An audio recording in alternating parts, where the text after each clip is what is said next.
बढ़ते आगे, टर्की का इजराइल पर बड़ा एक्शन सामने आया है। इजरायली पीएम के खिलाफ गिरफ्तारी का वारंट जारी कर दिया गया है। प्रधानमंत्री नेतन्याहू के खिलाफ गिरफ्तारी वारंट जारी किया गया। गाजा में नरसंहार का आरोप लगाया गया है।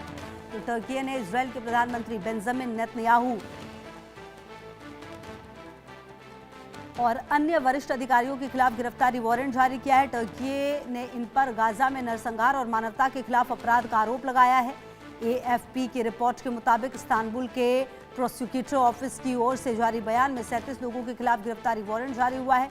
इनमें नेतन्याहू के अलावा इजराइल के रक्षा मंत्री काड्स, राष्ट्रीय सुरक्षा मंत्री इतमार बेन गवीर, सेना प्रमुख लेफ्टिनेंट इयाल जमीर शामिल हैं।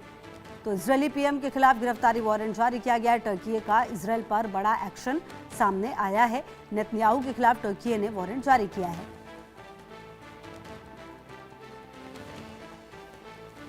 और अजय हमारे सहयोगी ज्यादा जानकारी के लिए हमारे साथ अजय है। अब तो क्या कहा जाए, जब गिरफ्तारी वारंट जो है वो नेतन्याहू के लिए जारी किया गया है और ना सिर्फ उनके लिए बल्कि और भी कई बड़े नाम इस गिरफ्तारी वारंट में शामिल है जो कि टर्की ने जारी किया है। किस तरीके का ये वारंट है, क्या मायने है इसके? देखिए, दरअसल इस तरह की जो बयानबाजियां हैं या इस तरह की जो वारंट है ये निकलना किसी अन्य देश के प्रधानमंत्री के लिए जो है वो एक सिंबॉलिक हो सकता है, क्योंकि अगर आप देखें तो टर्की लगातार इस चीज को लेकर जो इजराइल के हमले हुए हैं हमास पर, फिलिस्तीन पर, उसके बाद जो है इस तरह की स्टेटमेंट जो है टर्की की तरफ से देखी गई और टर्की ने इसे गलत करार दिया और कहा कि ये एक्शन जो है वो गलत है। और लगातार इस तरह की कोशिशें हो रही थी कि नेतन्याहू के खिलाफ या इजराइल के खिलाफ जो है वो ऐसा माहौल बनाया जाए। तो वही चीज देखने को मिल रही है कि एक सिंबॉलिक वारंट ये हो सकता है, हालांकि इसके कोई बड़े मायने नहीं बच जाते हैं। मगर टर्की पहले से दिन से ही इस चीज को लेकर बड़ा संजीदा था और यानी कि इजराइल के खिलाफ था और इसी चीज को लेकर जो है वो देखने को भी मिल रहा है।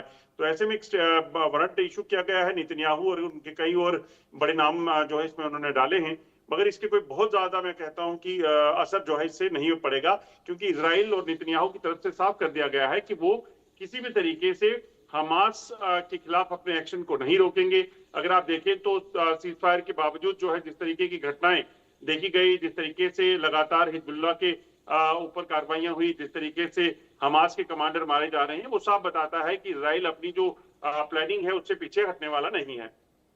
बिल्कुल। और अजय, कहीं ना कहीं जिस तरह से नेतन्याहू ये जो तमाम परिस्थितियों को अंजाम दे रहे हैं, इसमें देखिए बिना ट्रंप के उनकी मंजूरी के तो कुछ है नहीं। अब जब इस तरह का कदम टर्की की तरफ से उठाया गया, क्या इसका जवाब कुछ बहुत बड़ा इसे मिल सकता है आने वाले समय में?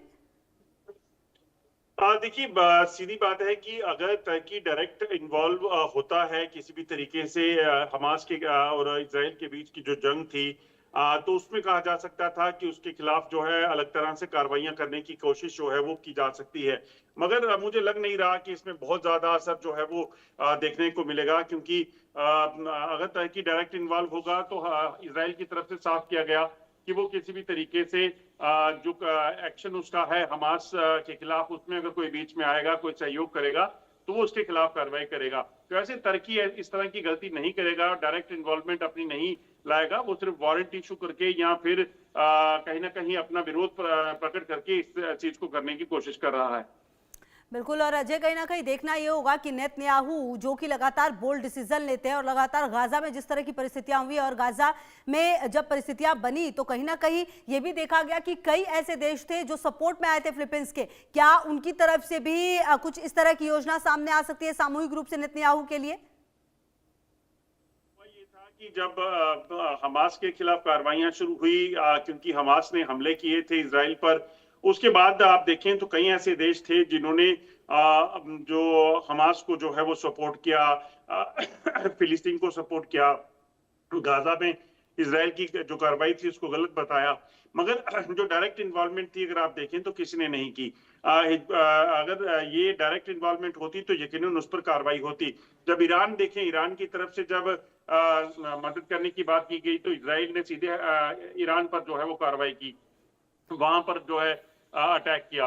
और इसी चीज का कहीं ना कहीं खामियाजा जो है ईरान को भुगतना पड़ा। बाद में अमेरिका भी सीधे तौर पर इजराइल के समर्थन में आया और ईरान पर उसने भी हमला किया।